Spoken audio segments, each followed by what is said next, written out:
Book 25, Mr. Impossible. It really is a pantomime.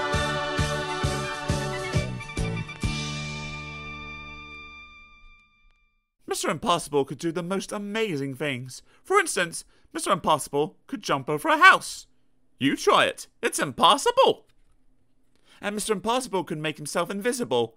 All he had to do was stand there and think about becoming invisible. And he became invisible. You try it. It's impossible.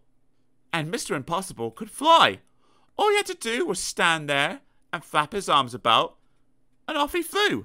You try it. It's impossible. And Mr. Impossible lives in an impossible-looking house. Have you ever seen a house in such an impossible place? Of course not. One day, Mr. Impossible was out walking in the woods when he met a boy called William. William was on his way to school. "Hello," said Mr. Impossible. "Hello," replied William. "I'm William." "I'm impossible," said Mr. Impossible. "Really?" said William. "Really?" smiled Mr. Impossible. "Can you do impossible things?" asked William. "Haven't come across anything I couldn't do," replied Mr. Impossible modestly.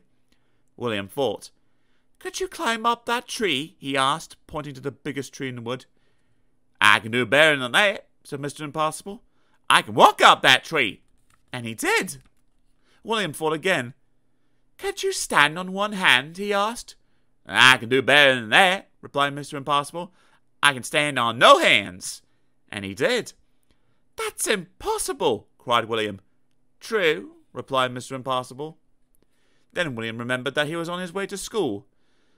"Why don't you come with me?" he asked. "But I've never been to a school before," Mr. Impossible said. "Then it's time you did," replied William. "Come on." William and Mr. Impossible sat at the back of William's classroom with all the other children. The teacher came in, but didn't notice that there was somebody extra in his class that morning. "Good morning, children," said the teacher. "I have a very important sum for you to do today. It'll take you most of the morning to work out the answer." And he wrote the sum on the blackboard.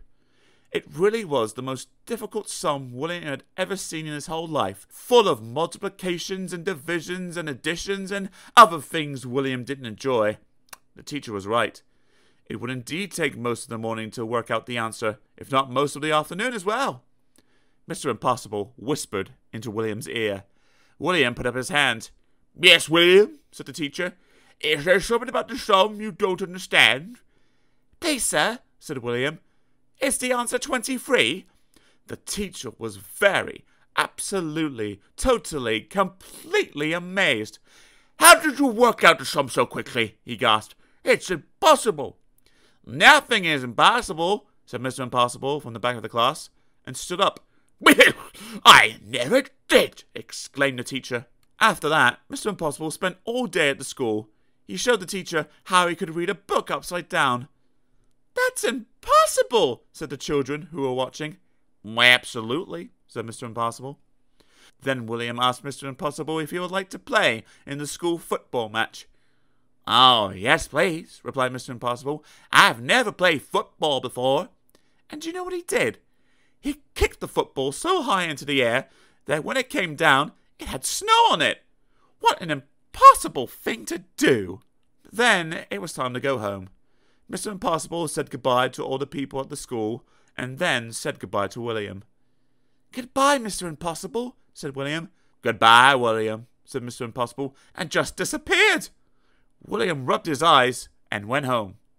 William's mother and father were waiting for him. "Hello, William," they said. "Did you have a good day at school?" "Yes," replied William, "and I met somebody who can do anything in the world." "Really, William?" They both laughed. "You're impossible." William smiled and went inside. And 100 miles away, a small figure was listening to what William's mother and father were saying. And he grinned an impossible grin, and then he went to sleep, standing on his head. And we all know that's impossible.